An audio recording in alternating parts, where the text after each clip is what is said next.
I'm Brandi Kruse. Coming up today on Undivided, the Republican Party in Washington state is cutting off its nose to spite its face. Plus, Bob Ferguson releases his first TV ad of the election cycle, and it is nothing short of revisionist. And the Bellevue landlord who's been dealing with a serial squatter just got his court date in 2025. He'll join us to discuss that and more coming up today on Undivided. Remember, you can support this show of ours for just $5 a month by signing up at undividedpod.com.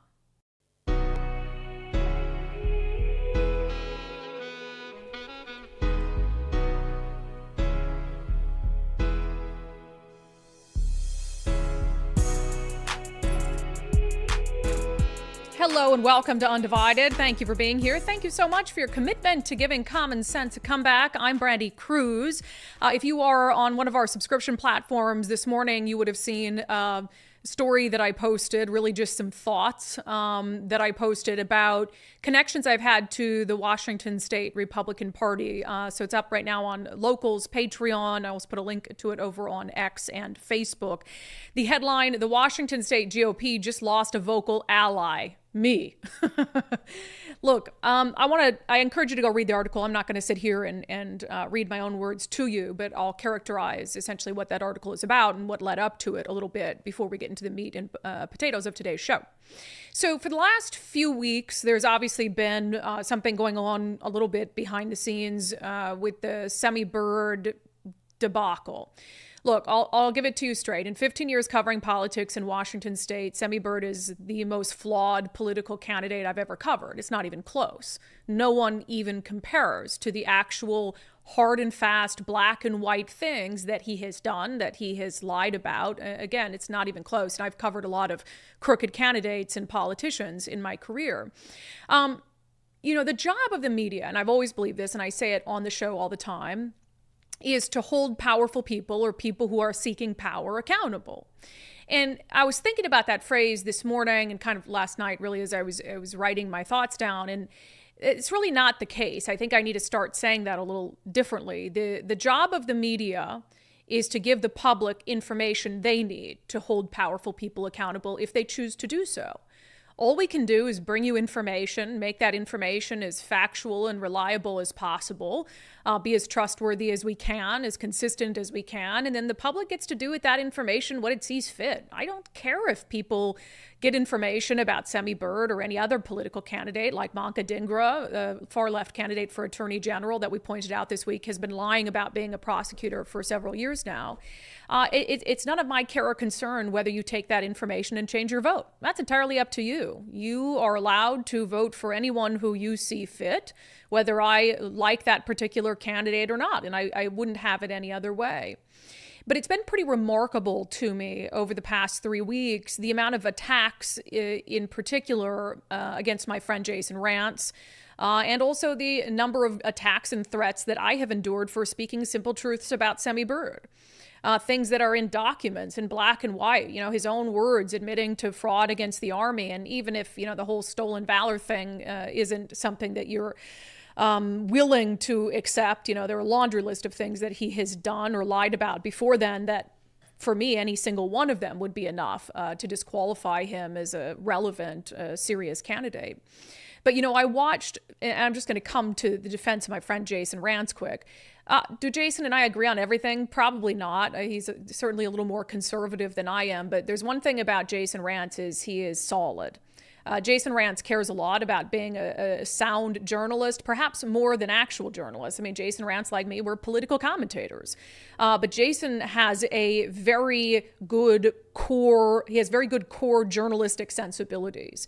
He doesn't get things wrong. He just simply doesn't, more so than I think mainstream journalists. And so to watch him diligently put out information on a major political candidate, which should be the job of any member of the media, and to watch him attacked as a rhino, as a socialist, as a commie by a pretty small faction of the right has been shocking to me. Someone who has done more for the Republican Party in Washington state than Semi-Bird has ever dreamed of doing, to have people turn their back on him so readily is really remarkable. And also to turn their back on a brand of watchdog journalism that the right has appreciated for a long time. I mean, the right, and that's part of the reason why even when I was in mainstream news, wasn't giving my opinion, was behind the scenes personally a little more to the left. I think there are a lot of Republicans who appreciated the work that I did and who now support my work independently because they appreciated the watchdog nature of it. But for Semi Bird supporters, apparently that appreciation only goes so far. It only goes as far as, oh, well, until it's watchdog journalism about someone who I like, then it's fake news, then it's whatever it is, you're a commie, you're a socialist. So all of that's fine. I mean, that's just sort of a matter of course. I've been attacked by the left and right for a long time. I'm sure Jason has too, maybe not to this extreme. I will say that I haven't talked about this publicly and for good reason. I've had quite a few threats, explicit and veiled threats from Semi Bird supporters over the past few weeks, to the point where it warranted law enforcement involvement, which happens, but a little less frequently than just vitriol. So that brings me to, again, my words that I published today on, taking a step back from the Washington State Republican Party. Look, I'm an independent. I have, never claimed to be a Republican. I'm not a Republican. And I've always said I don't like the two-party system. I don't like the Democratic Party, certainly in Washington State, and I have really come to make a realization about the Republican Party as well. I've thought since leaving my job and being independent and being more free, I guess, to express my opinions, to align myself with certain people and candidates and causes. I've thought that aligning myself with Republicans was just the natural fit, the natural course of things. I mean, you have one party rule in this state. There is one party that is to blame, without a doubt, without a question, for what ails our state, and that is the Democratic Party. They're in control in Olympia. They have been for much of the last 25 years. They've had the governor's office for 40 years. And so really, I've looked at the Republican Party as a means to an end to one party rule, as balance being the only thing that can bring this state back from the brink. And I still very, very, very much believe that. But what I've come to realize this week and what I express in this post is I no longer see the Republican Party as fundamentally different than the Democratic Party. They both serve themselves before they serve the people of Washington State. Period. It's very clear. My frustration at the Washington State Republican Party and some of the county Republican parties that I've, had wonderful relationships with for the past couple years, they put out a statement over the weekend, essentially continuing lines of attack against Jason Rantz for his factual reporting on Semi Bird, suggesting it's a media-fueled controversy, even knowing the amount of vitriol we're getting for reporting the truth. And Jim Walsh and the Washington State Republican Party proceeded to provide cover for Semi Bird anyway and to blame it on this being media-fueled, which is not only ridiculous, it's a slap in the face. I told Jim Walsh personally, that's a slap in the face to me. It is a slap in the face to Jason Rantz to cover for a candidate who's so deeply flawed, who's not even polling at double digits, who has no chance of making it through the August primary.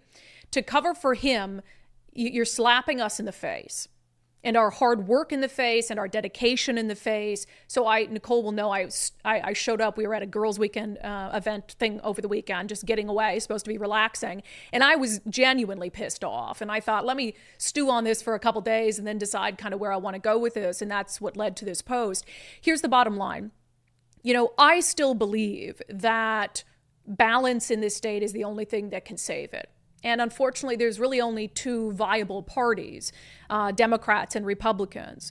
So certainly I'm going to continue my focus first and foremost on the party in power, as we will continue to do on the show today, in fact. Because I believe that holding powerful people accountable means you actually have to focus that energy on who the powerful are, and those are Democrats. So I'm not going to change that whatsoever.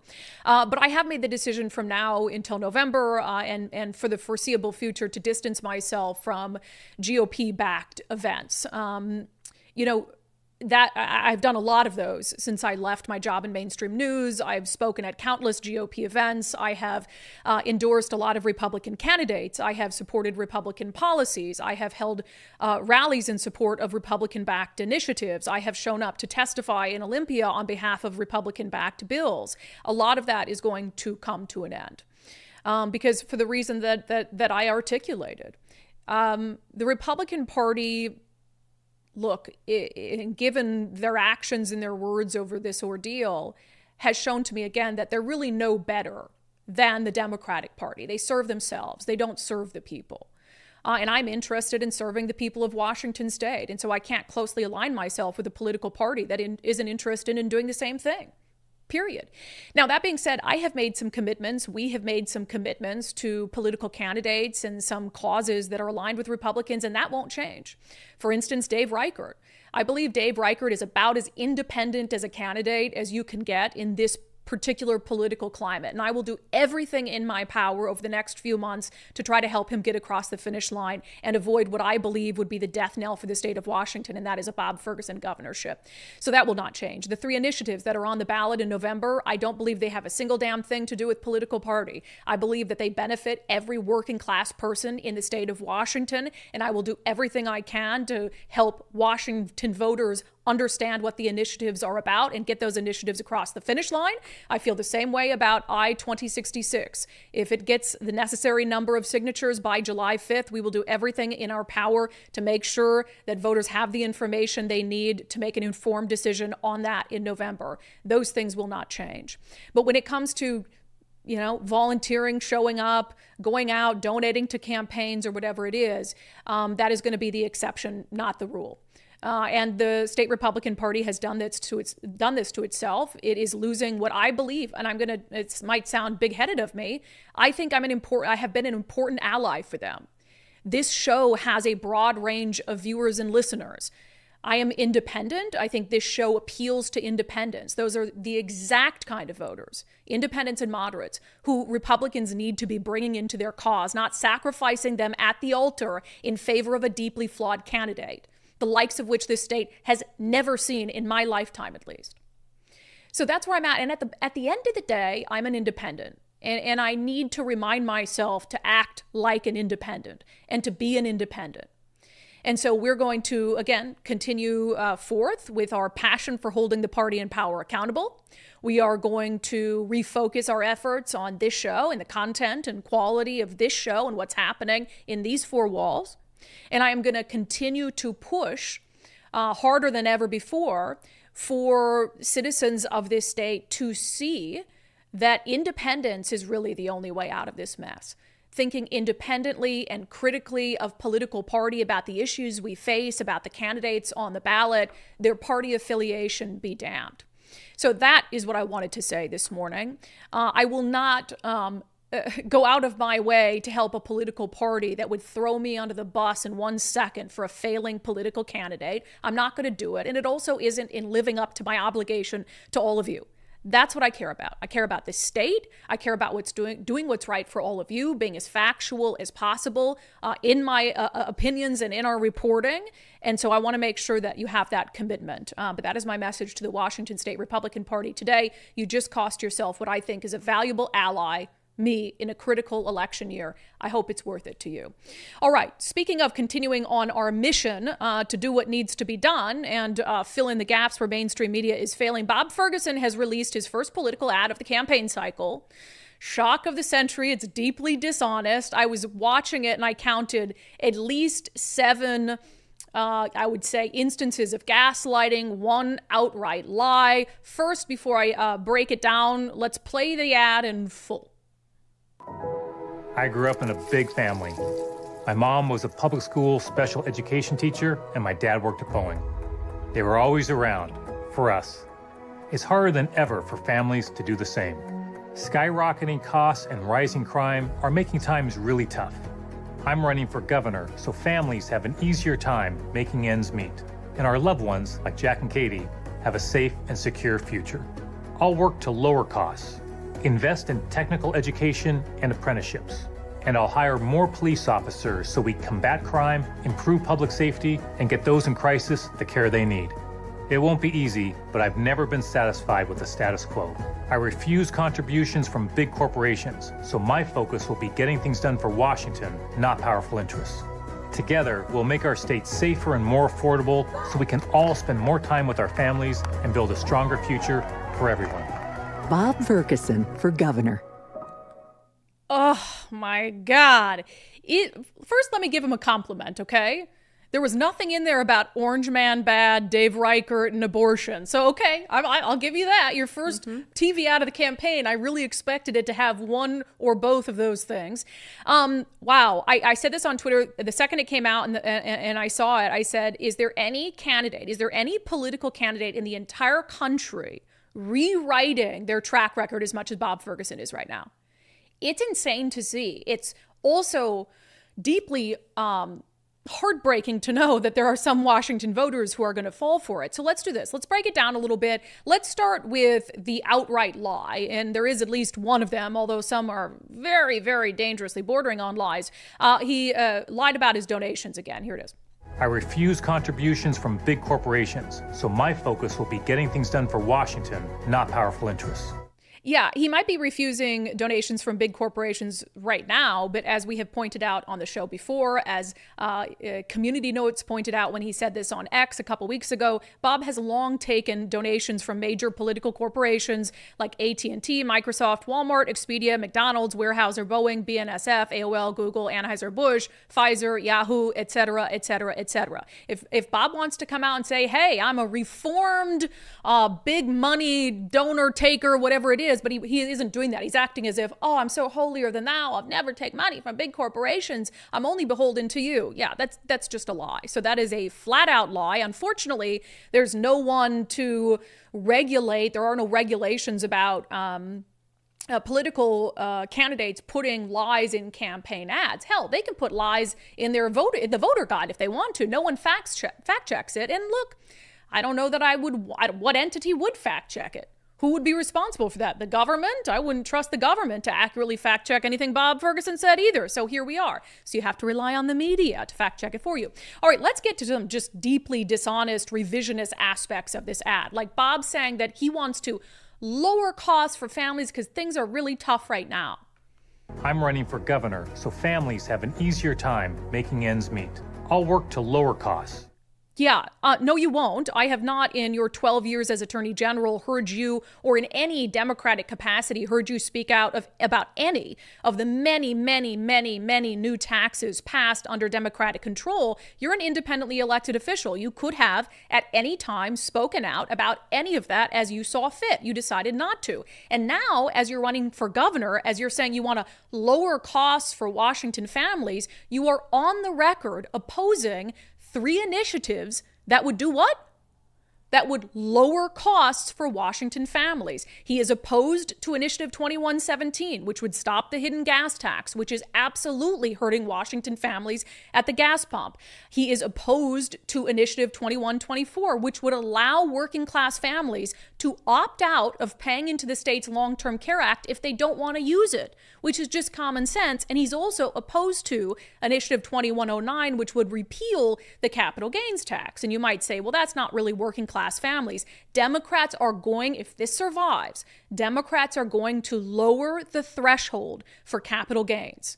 Mark my word, they will lower the threshold for capital gains. It'll start to apply to the sale of everyone's primary home. So if you're banking on the money and the equity you have in your home to one day help with your retirement, well, Bob Ferguson and Democrats, mark my word, they are going to include that in the tax on capital gains. Not to mention that a tax on capital gains dissuades entrepreneurship. It dissuades people from starting businesses, which ultimately trickles down and hurts working class people. So he can't say, I'm for helping working class people and lowering costs, while also saying that he is going to vote against these 3 initiatives and does not support them. All right, here's the real doozy, and this is the one that angers me beyond just being laughable. Bob, all of a sudden being the public safety candidate. I'll hire more police officers so we combat crime, improve public safety, and get those in crisis the care they need. Yeah, okay, first of all, wow, you are the Attorney General who is 0 for 4 on prosecuting police officers, prosecuting them for political purposes, because back in 2020 and 2021, when everybody was like criminal justice reform and you were trying to raise your political star to get ready for a campaign for governor, you decided that it might be nice to have a few notches on your belt to put police officers in prison. That didn't work out too well for you, but I could guarantee you, we have the lowest number of police officers per capita of any state in the nation right now, under a governor who is the same politically as Bob Ferguson. Bob Ferguson believes what other Democratic leaders who bought into the police defunding or didn't say anything about police defunding believe. He believes he can simply throw money at the problem. Oh, we'll raise pay for officers. We'll give them lateral bonuses, retention bonuses, signing bonuses. We'll make money available from the state to give to local agencies. None of it matters if they don't want to work for you. Newsflash, Bob Ferguson, they don't want to work for you. They don't want to work for a man who would try to throw police officers in prison for political expediency. All of that aside, Bob Ferguson now wants to act like he is a public safety candidate. Why is he doing that? Because his primary opponent, Dave Reichert, is a longtime sheriff. His public safety record is unquestioned. And also, people are really unhappy with the state of things right now on the public safety front. So all of a sudden, after 12 years of not giving a damn about public safety, he needs to act like he's going to sweep in and do all of these things to improve public safety? Give me a break. This is the guy who never spoke out about the criminal rioting that we saw, widespread criminal rioting for a full year in 2020. Never said anything about Chaz Chop, even as the state's chief law enforcer. Never said anything about the widespread looting and retail theft until he decided to mount a campaign for governor. And all of a sudden, he's got a retail theft task force.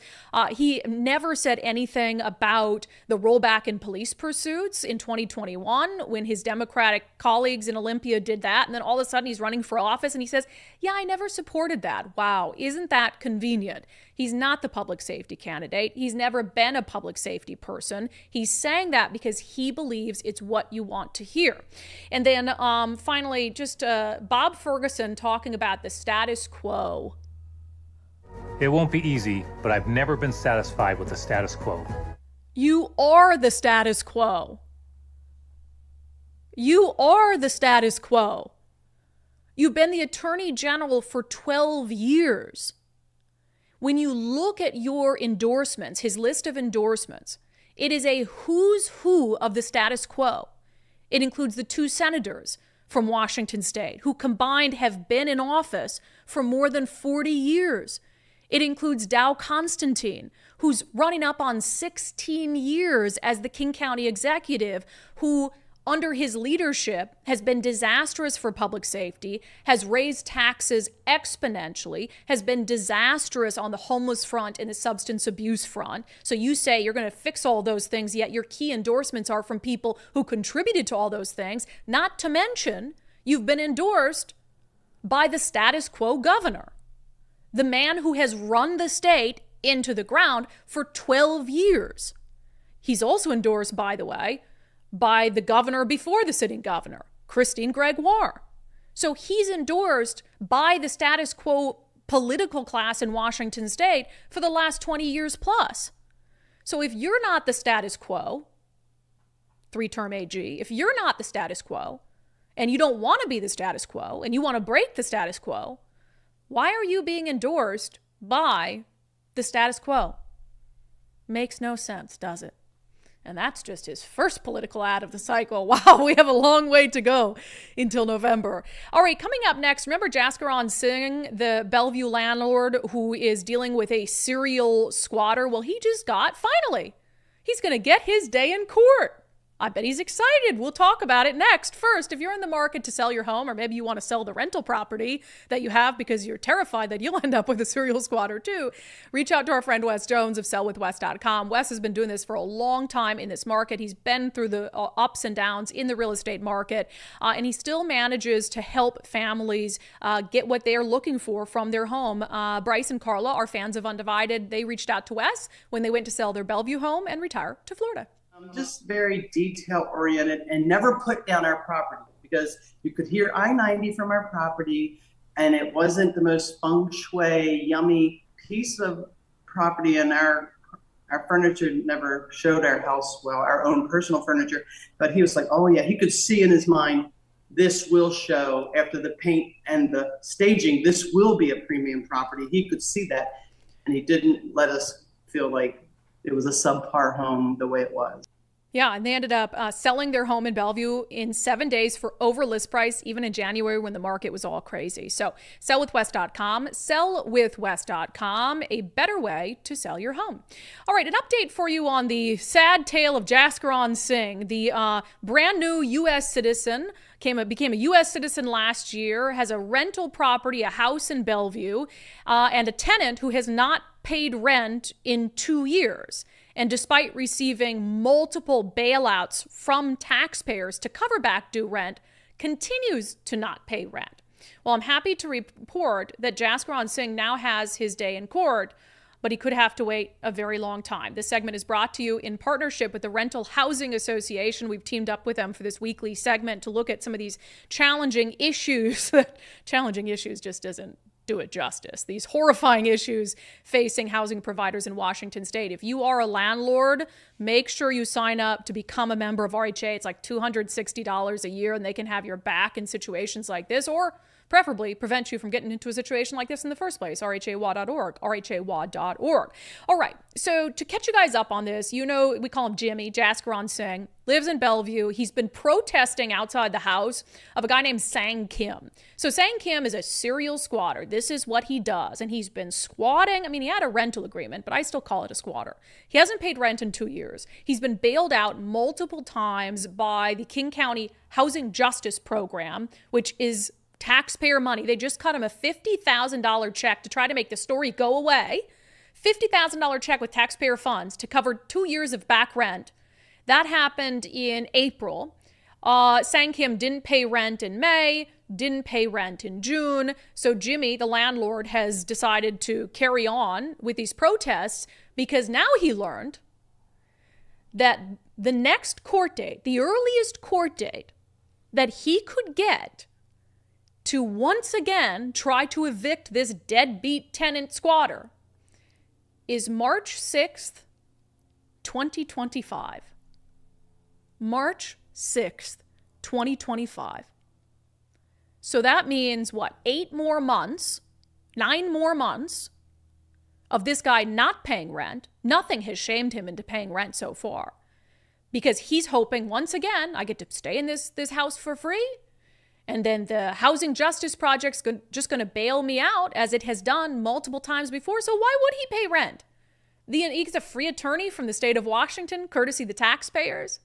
So now this date is basically telling Sang Kim, sweet, I get to continue my family. We get this crash pad. We get to keep it until at least March of 2025. Ridiculous. And as you know, I'm sure you've got to know him by now, Jaskaran Singh is not going to sit back and watch that happen without putting up a fight.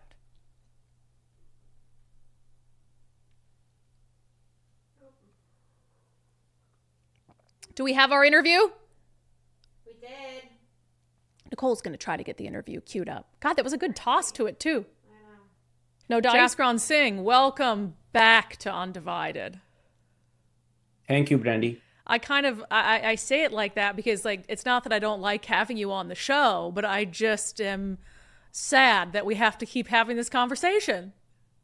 Yeah, it's a simple thing between right and wrong. People ask me all the time that, why are you doing it? I said, it's so hard. I said, it's not that hard. I'm simply asking I'm standing for the truth.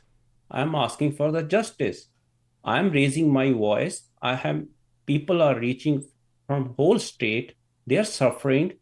And I feel accomplished at the end of the day that I'm doing something meaningful in the life, that's everyone should come out and vote right this year. Otherwise, they will make protests in front of the property illegal next year.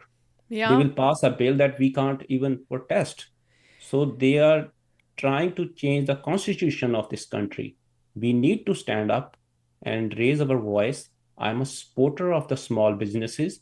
What I'm doing is really hard for me. I would be rather hiking or biking outside, but I am here to save that you guys don't become the victim of the wrong policies. Yeah, and we appreciate you for doing it. So the last time we spoke to you, Sang Kim had gotten, a $50,000 bailout from the Housing Justice Project, yet he had still not paid his rent for the month of May. So it is now almost the end of June. Has he paid you for May or June, Jaskaran? No, he's not. He will not pay as long as state is protecting him, as system is protecting him. He will not pay. We know it from the day October 2022 because he knows the system and he's exploiting it. And it took me 2 years to come out in the public and stand up against this injustice. So 2 years to stand up, but it might be going on for even longer. So you got a hearing date for, again, another effort to get him out of this house for non-payment of rent. When did they schedule that hearing for, Jaskaran? March 6th, 2025. By law, it should be 30 days, but I got it 9 months. Wow. And whole leadership knows it. Everyone is watching this. And I'm simply requesting them, just take a responsibility. Tell, it's not that big of issue which we are making it. So at inauguration, I met the Doug Constein. I met him. I told him in person that I am the one who doing the protest. He introduced me to his assistant. He gave me a card. I sent an email on Sunday. I'm waiting for the response. So you really quick, you met Dow Constantine at his State of the County address and spoke to him in person? Yeah, I met him at the inauguration of the bridge in Bellevue. Oh, gotcha. Okay. And he seemed open to having a conversation or having you connect with his team. Yes, he gave me a card. I sent him an email, but I'm waiting for the response. I met Claudia Balducci, council member, on Friday at an event in Crossroads, and she said, this is wrong. Everyone is saying it's wrong. This is common man's issue. This is the common sense. We need better laws. That's the reason we came to this country. I became a citizen by choice. I don't take it for granted. I am blessed. I don't have much to lose. This country has given me so much love and so much, I have so much stories to tell. Yeah. But this is the story I was forced to tell. So you guys have kept up your protest. In fact, you also marched down to Sang Kim's wife's place of employment, which some people have taken issue with, but why go to those lengths? So it's interesting. When I was doing the protest in front of the house, some people were saying you should do the place of the occupation. Again, I have to take this step, which I don't want to. I am a small business. I support small businesses. I was trying to start my small businesses in real estate. I was trying to work hard and get my own passive income and make it primary slowly. That's what I was going towards. But my plan was ruined. And it was hard for me to go there. I still, if there's but they were aggressive and they were not listening and they are saying lies. She doesn't work. Car was parked there. And Sang Kim, it's not from our properties, 5 minutes drive. He came there in 5 minutes and taking a pictures. Mm-hmm. I know who is protecting him. How dare and how many guts he have that he can live like that and he will not take care of property and whole neighborhood is against him. And he's just, it's shocking for me. Oh, it is shocking. And I think it shows the lengths that you've had to go to over this whole ordeal and why the government should be, eager to fix this problem is, nobody wants you to have to be protesting out places. Like you said, you don't even want to do it anyway, but who else, what are you going to do? It's like this hands tied situation. So is there any, just to kind of wrap it up, have you been given a reason for why this is now being pushed, despite all the previous issues in this case, why it's being pushed to March of 2025? No, that's a court date you can get. It's not for me. Anyone can go in a public King County and try to find a court date. It will be March. In 10 days, it will be April. So it's all, the policies are there. Then King County eviction cases are only heard for 1 hour. Whereas somebody was telling it's more in Snohomish County. So I have no idea why they are doing it, what's the purpose, why they're not listening to a taxpayer, and it's a simple solution. Yeah, and just really, let's end on solutions, because this whole ordeal has prompted you to run for Washington State Senate. So you're in the middle of a campaign for that. If you make it to Olympia, what are you going to push for to try to fix things like this? So there should be a balance. We need a better laws which helps genuine cases. There should be accountability. Same people shouldn't be served again and again, and people who are given a free services, they should be vetted. Is there a domestic violence case? Domestic violence? Yeah. Is there? He lost a job. Anyone can go through the life-changing events. The funds should be given to the genuine people. The taxpayer money shouldn't be wasted. That thing hurts me most. I have said it before also. It's not my personal. State versus with my taxpayer money, they are fighting with me. And how is it personal? If Sang Kim has his own lawyer, then it's personal. If he's paying from his pocket, then it's personal.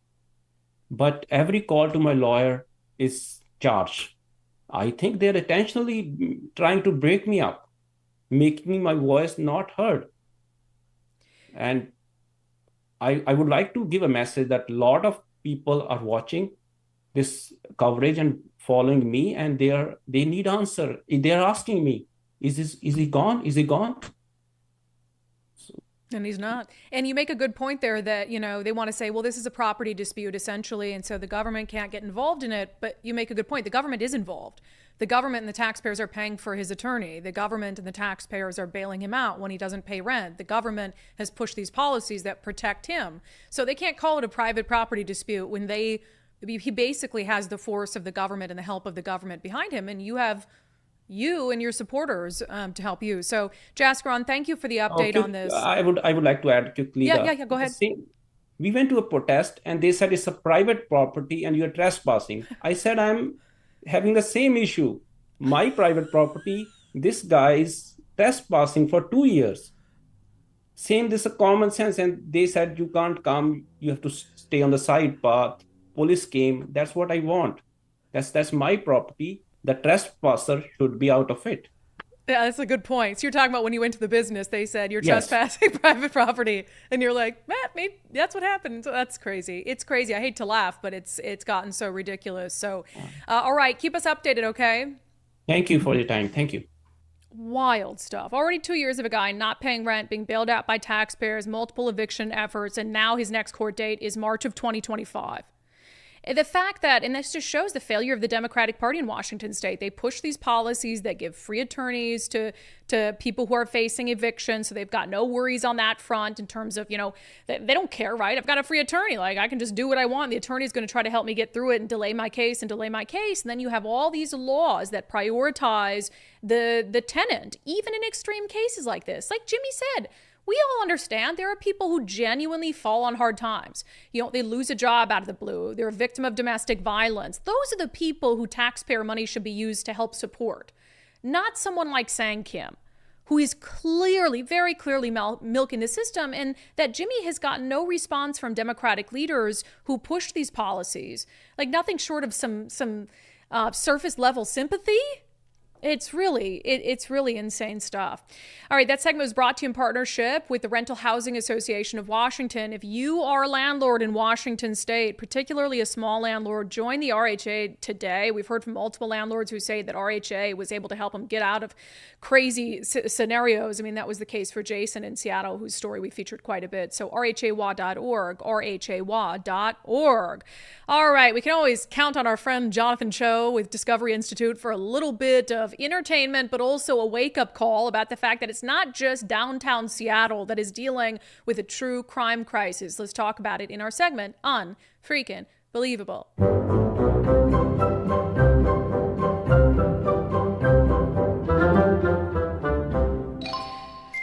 Boop. All right, so we talk a lot about what's happening in downtown Seattle, 3rd Avenue, for instance, but the truth is when you have a crime crisis that has grown that much, when you have a homelessness crisis, a drug crisis that has grown that much, it spreads out everywhere. I mean, I live in East King County, and we see more and more drug addicts and a few people who are homeless, and it's really noticeable because it's like, wow, we're not used to that.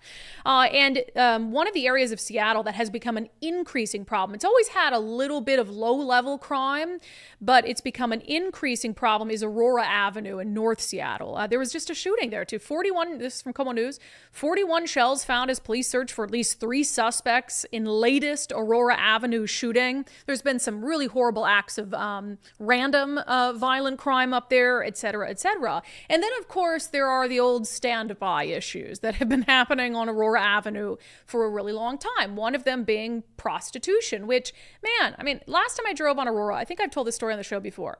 I see this chick, and she's got no top on, totally nude, middle of the day, fishnets. So like the wide fishnets. You know how some fishnets are like, oh, no, these are the ones with like big diamonds out in it.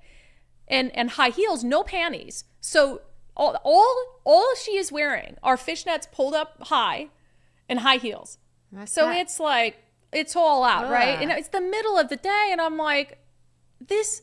I get it that, there was this whole, before I get to Jonathan Choe's video, which is total peak Jonathan Choe. I get it that I agreed with the move away from prosecuting prostitutes and more toward prosecuting Johns. I think a lot of prostitutes, and it's sad, are victims of trafficking, are being pimped out, are addicted to drugs, aren't being allowed to leave, or being forced to do this. And I think that's really, really sad. So I understand the city of Seattle wanted to try to sort of focus on the demand, and then everything else hopefully go with it. But clearly, whatever they're doing isn't working. And part of that is we just don't have enough police officers. You really think SPD has enough time to be doing stings to arrest Johns who are picking up prostitutes on Aurora Avenue?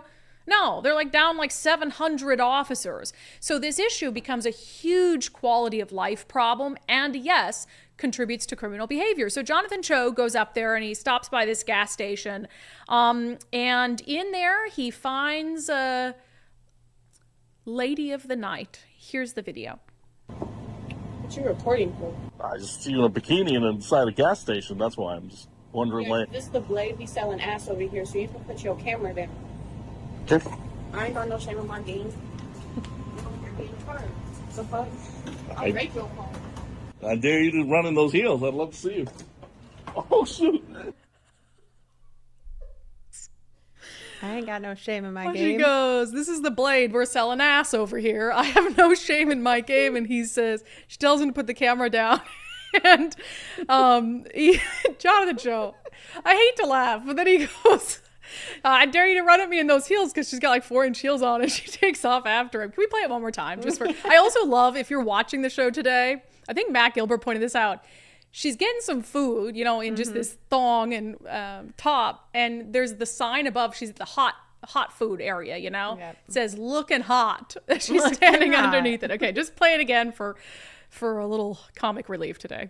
What you reporting for? I just see you in a bikini inside a gas station. That's why I'm just wondering why. This is the Blade. We selling ass over here, so you can put your camera down. Okay. I ain't got no shame in my game. The fuck? I'll break your phone. I dare you to run in those heels. I'd love to see you. Oh, shoot. Yeah.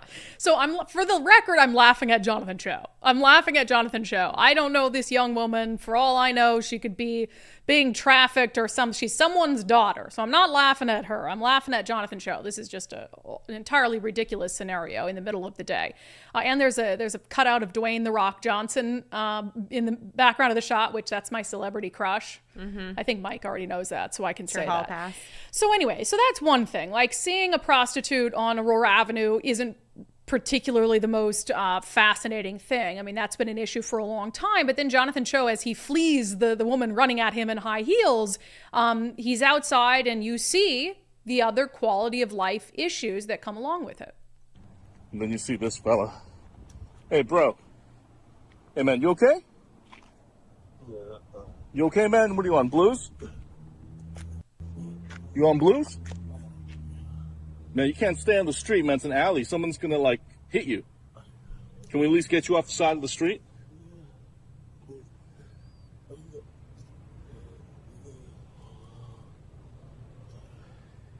bro, we got to get you on the side of the street there, man. All right? Come on. What, you gonna roll? Nah, man, I gotta pick you up, man. Yeah, that's the human suffering of progressive policies. That's the human suffering of progressive policies. And Choe walked right out. I mean, so he goes out and just turns the camera around. There's another woman who, it wasn't in that part of the video, but she's bent over, clearly has the Fetty leans. Then he turns like one more turn, and then he sees this guy laying in the alleyway who's completely incoherent. And that's in North Seattle, you know, an area we don't even talk about all that much. We don't even get to all that much. You've got shootings up there. You obviously have prostitution issues. You have drug issues.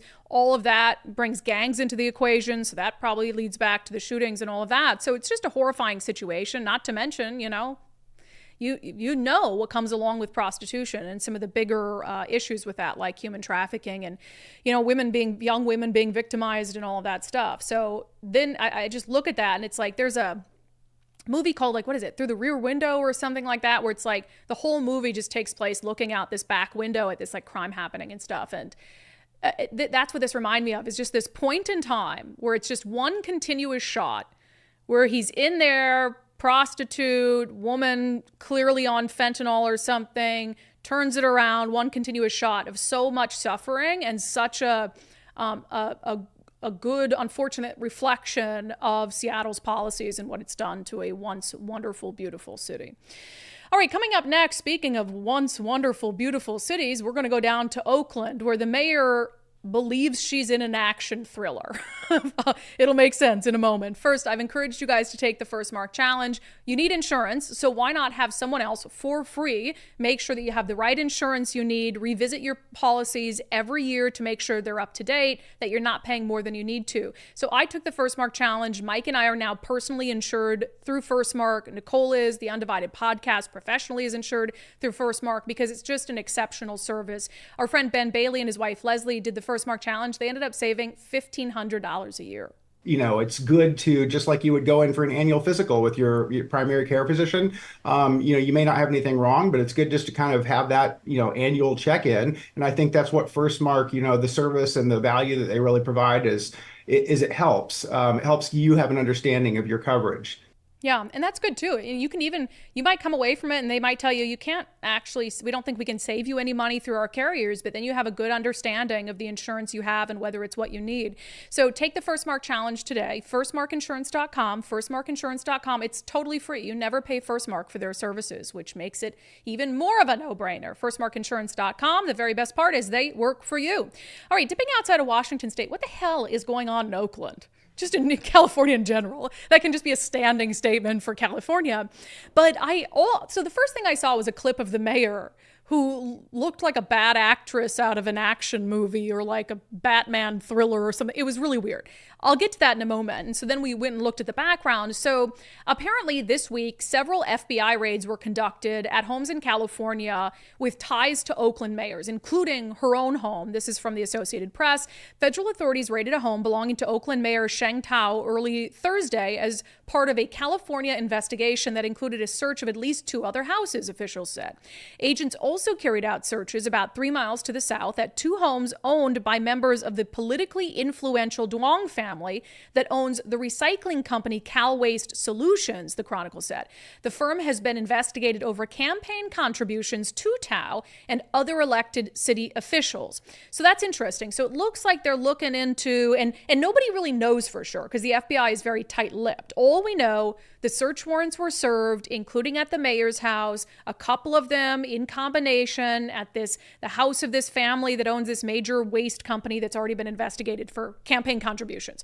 So there's something afoot, right? So the Oakland mayor's kind of quiet about it, and then she comes out and has this crazy, super dramatic press conference. Where she basically says, it's her assertion that this investigation isn't about her. And at this point, I guess we don't know that not to be true, although it seems like a lot of people, including family members and people in her orbit, are part of this as well. So she's like, I did nothing wrong, and then continued with this. Well, guess what? I'm not going down like that. We're not going down like that. The people who voted for me deserve to have their voices heard and communities prioritized. I'm seeking the truth right now, just as much as you all are. But I will not be bullied, and I will not be disparaged, and I will not be threatened out of this office. We ain't going down like that. Like, what? Reminds me, I watched this cheesy show called like NCIS, New Orleans. I know, I watch the worst shows. And there's like this corrupt mayor on it. And that's like, he's, that reminds me of the bad acting in it. We ain't going down like that. I was like, oh my God. And then, and this is the thing that really gets me, just ridiculous. What do Democrats blame everything on?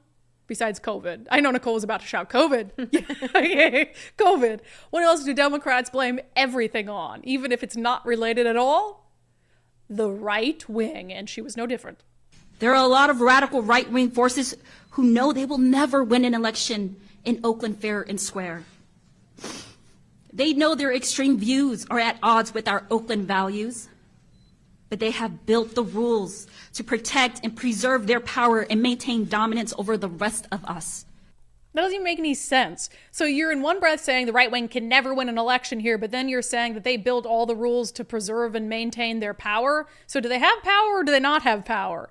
And we don't even know what's going on with you. So why are you saying if you're not involved with it, it's the right wing trying to attack you and get you out of office? It's very strange. But we'll keep an eye on that one. I just really don't know what to think of it. I've never seen a worse acting job. And then she's sort of like crying and all this stuff. And if you didn't do anything, then just say that. Be like, this is related to someone else or maybe related to someone in my family or whatever it is.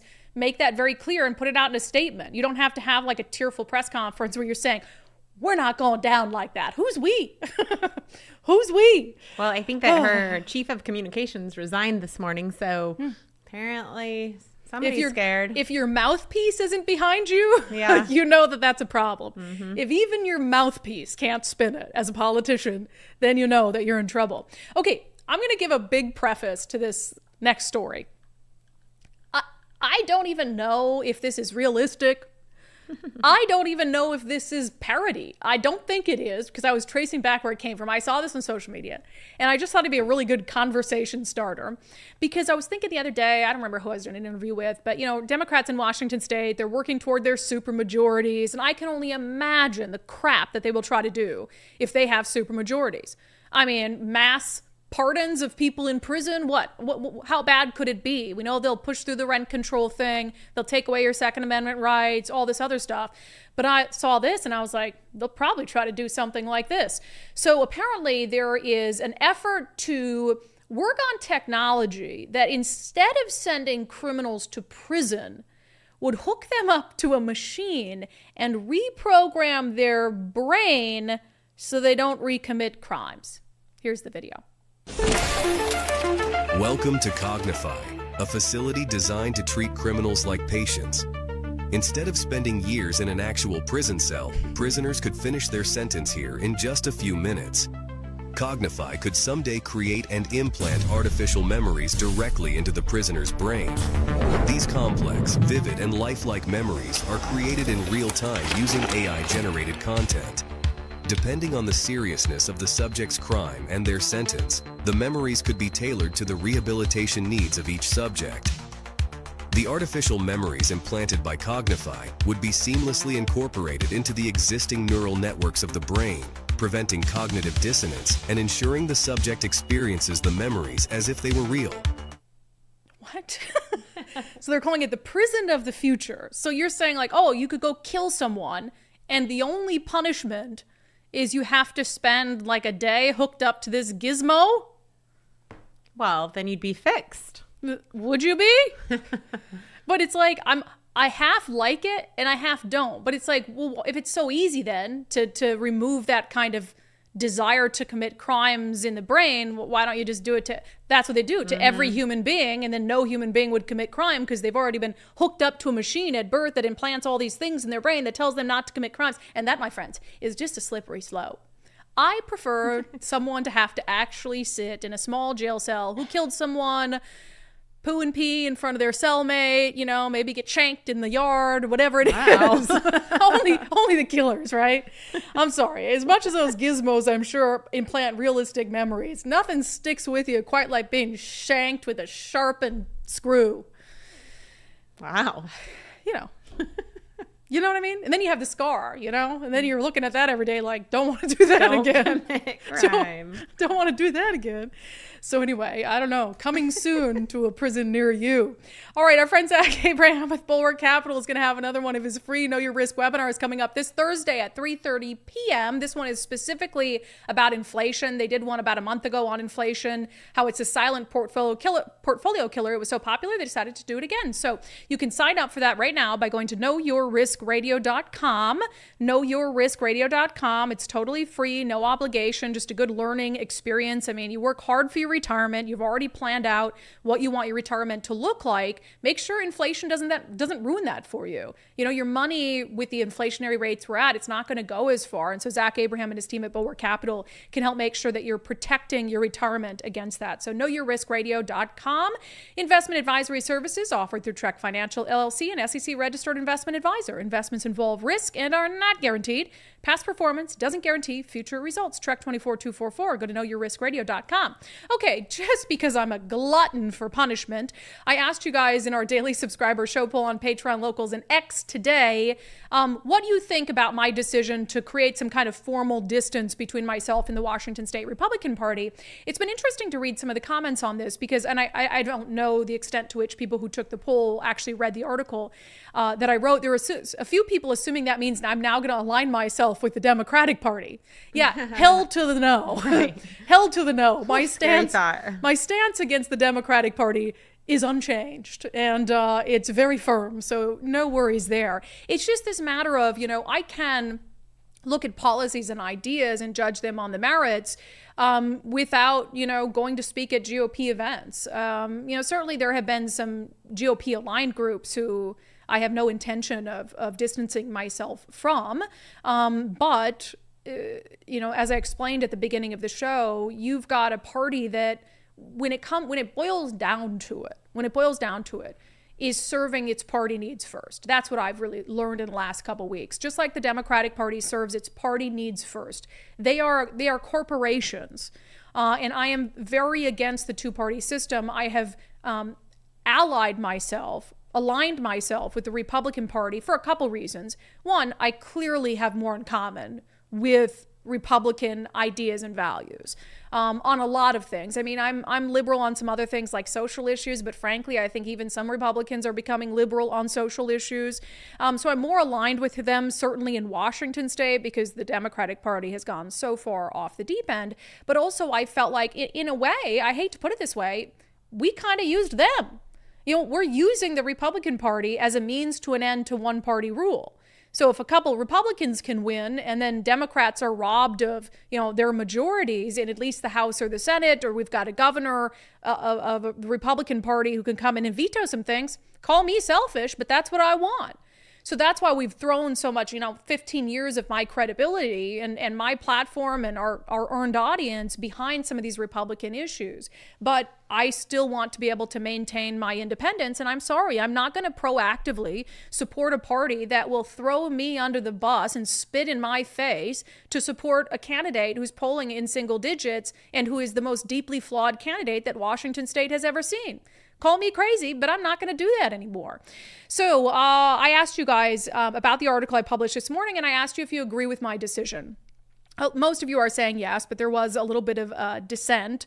David said the Republicans don't deserve her, and the Dems, well, I'd be disappointed if she associated herself with their extremism. Yeah, hell to the no. That will absolutely never happen. You don't have to worry about that, not at all. Let's see. Keith and Vicky Miller says, Brandi, I voted no only because both parties need to hear what you have to say, and they can hear what I have to say on the unDivided podcast 5 days a week. Did you say podcast? Wow. Podcast sounds delicious. It really does. Can we have maybe Fridays just be a piecast? Piecast. Where we just go buy ourselves a pie and take a picture of it and post it. E says 100% yes, political parties serve ego, not the greater good, not the people. It's the independence that started our country. We need a move. We need to go backward on a lot of things.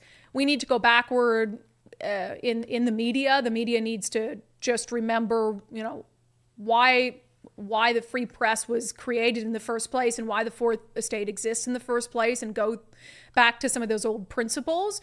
And, our country, George Washington warned against political parties. He knew that political parties would be the downfall of the country, and that people in political parties would start to serve those parties rather than the best interest of the whole. He saw that. He was very opposed to the idea of political parties, and you're starting to see why. I mean, I hope people are starting to see why. So I think we need another movement in this country toward independence, the independence from political party, and that will help us out a great deal.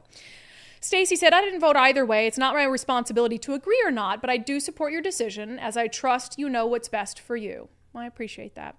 Let me see. Carrie says, I do agree with you, but would suggest you pick and choose events. In looking at Semi Bird's website, I see that not all county GOP chapters have endorsed him. Yeah, and it'll be, like I said, it'll be the exception, not the rule, but we'll pick and choose things that we want to support. I mean, there are weeks where Nicole and I have no days off.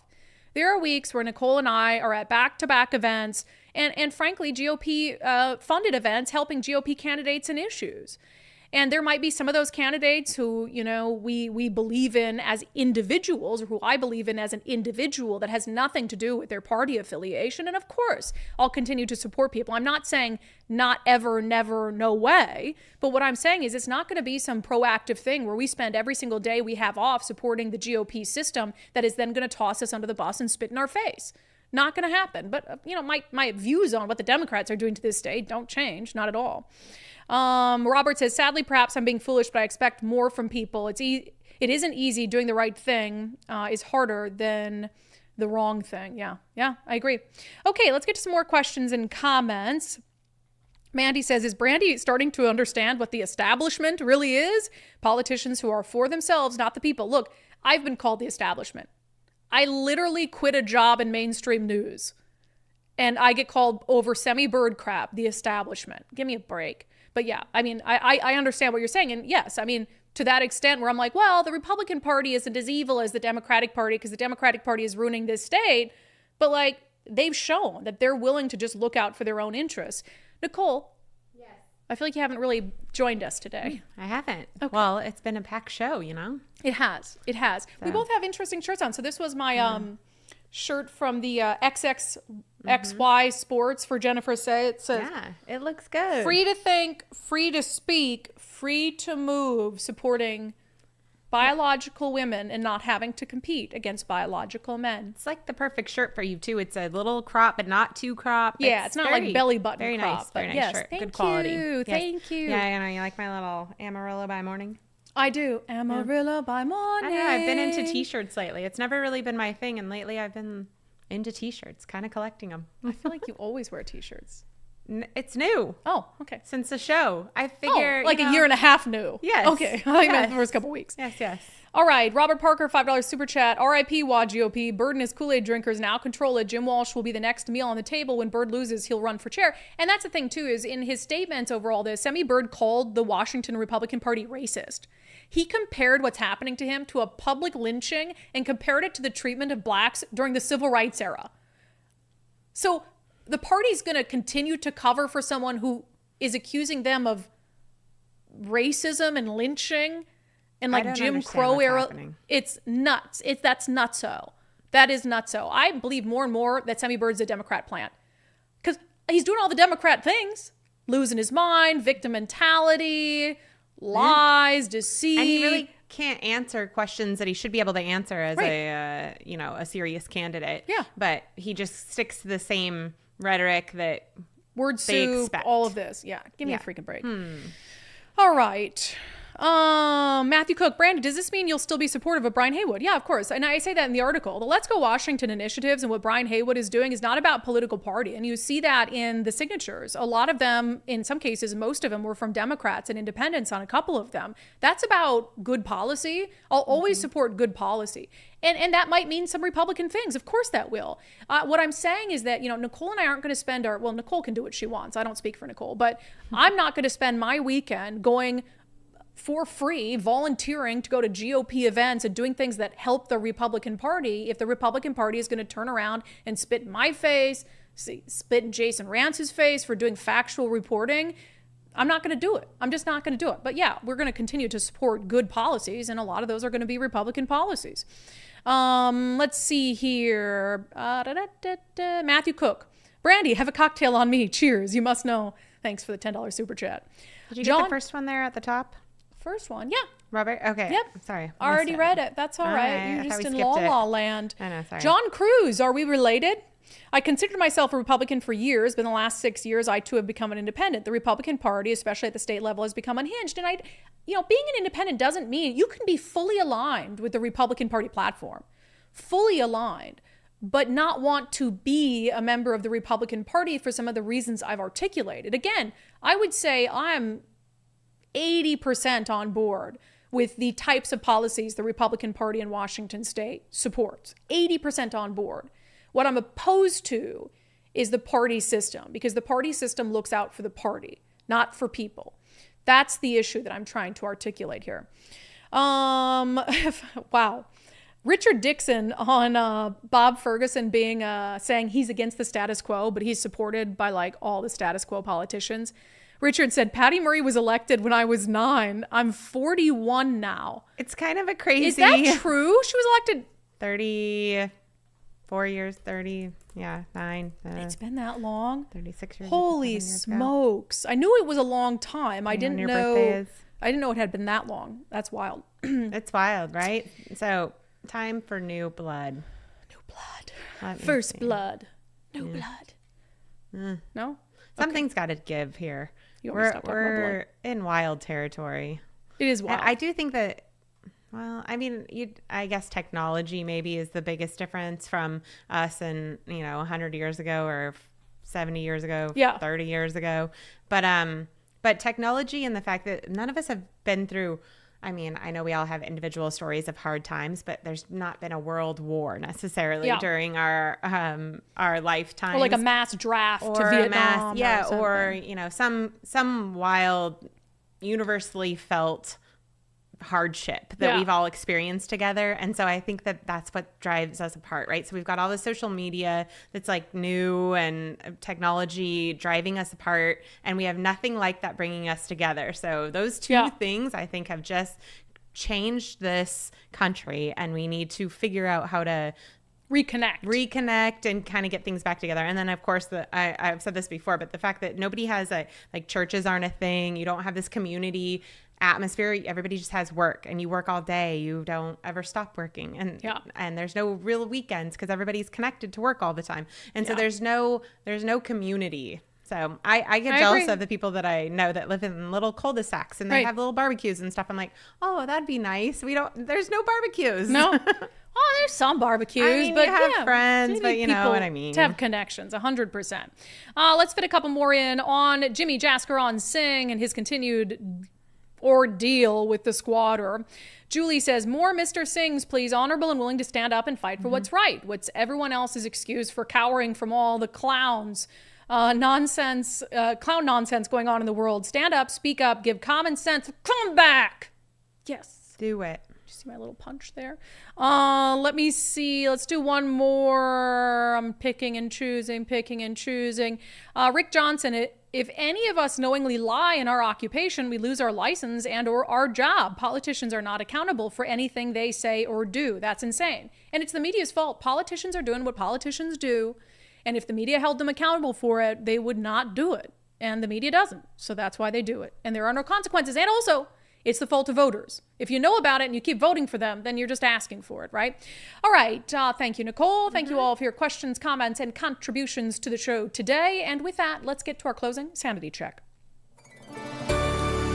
It's funny. Nicole picked this one today, and she puts a link in the show sheet, like for like an option. And I tried to click on it, and I couldn't watch it because it was sent out by Sebastian Gorka, and Sebastian Gorka has me blocked on Twitter. Still, for no reason. I don't even know. I was at an event with him in Bellevue last year, and I was going to ask him, but I didn't want to make it awkward. So anyway, this is going to be a complete surprise to me. A Jewish girl making fun of the pro-Palestine crowd on TikTok in a delightful parody. Salam alaikum, brothers and sisters. I can no longer be silent on the genocide that's happening in Gaza. See, these indigenous Palestinians had their land stolen from them from evil white colonizers. And colonization needs to be resisted in all forms, including violence. Unlike against me, who is indigenous to New York, and I'm not white, I have a slight tan, I'm Italian actually. So when these evil people came from Europe, again, not like me, I have a tan, they did horrific things to the innocent Palestinian people. So of course we should blame America for terrorism. I hate America despite my trust fund and the fact that I'm attending an Ivy League college that costs $60,000 a year. So when you look at what these poor people are going through, obviously they're going to rape women and kill children because that's justifiable resistance. But of course, I'm a feminist and was part of the Me Too movement and the Believe All Women movement. But my feminism does not extend to Israeli women, because why would I believe a Jew? I mean, why would I believe a Zionist? It's really horrific to see, and my heart breaks for those poor babies. I mean, I just can't live with this. I don't know how I'm going to go on with my life when something all the way across the world is happening that I don't even understand. But how else am I going to get my social justice warrior points? Roasted. That has been your sanity check for today. That has been today's episode of Undivided. Thank you for being here. Thank you for supporting this work we do. Democrat, Republican, or Independent, don't care. Just happy to have you here. We'll see you back here on the live show tomorrow at noon. In the meantime, if you have not signed up to support this show of ours, please do so. It's just $5 a month. And look how much you get. 5 shows a week. Wowza. UndividedPod.com. UndividedPod.com.